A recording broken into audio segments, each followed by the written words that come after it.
Hello guys, good morning. Rose plants అంటే ఎవరికి ఇష్టం ఉండదు చెప్పండి. అట్లాగే నాకు చాలా ఇష్టం అనమాట.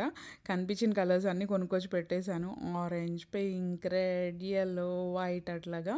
సో, కానీ పెట్టగానే సరిపోదు కదా! వీటినైతే టేక్ కేర్ చేయాలి. చూస్తున్నారు కదా! ప్లాంట్ మొత్తం ఫుల్‌గా బడ్స్ వచ్చున్నాయి. అండ్ ఫ్లవర్స్ కూడా ఫుల్‌గా గుత్తులు గుత్తులుగా వచ్చున్నాయి. రోజ్ ఫ్లవర్స్ కూడా. సో, ఇలాగా మనకి మంచిగా రోజ్ ప్లాంట్స్ మంచి హెల్తీగా గ్రో అవ్వాలి, ఎక్కువ ఫ్లవర్స్ రావాలి అంటే ఎలాగ టేక్ కేర్ చేయాలి అనే టిప్స్ షేర్ చేస్తాను నేను. అండ్ ఆల్సో మల్లెపూల చెట్లు ఉన్నాయి, కరివేపాకు చెట్టు ఉంది, అండ్ బంతిపూల చెట్లు ఉన్నాయి. అండ్ బ్యాక్ యార్డ్లో అయితే ఫుల్ వెజిటబుల్ గార్డెన్ ఉందన్నమాట. సో మీకు కనుక గార్డెన్ వీడియోస్ ఇంట్రెస్ట్ ఉంటే కన్సిడర్ సబ్స్క్రైబింగ్. రేపటి నుంచి ఒక్కొక్క వెరైటీ ఆఫ్ ప్లాంట్స్ హెల్తీగా గ్రో అవ్వడానికి ఎలా టేక్ కేర్ చేసుకోవాలి అనేవి షార్ట్ వీడియోస్ చేసి పెడతాను. షార్ట్ వీడియో ఏంటంటే అందరికీ కన్వీనియంట్గా ఉంటుంది కదా లాంగ్ వీడియో కన్నా. So consider subscribing and follow for more videos. రేపటి నుంచి అయితే గార్డెన్ వీడియోస్తో కలుద్దాం. Bye, see you guys in my next video.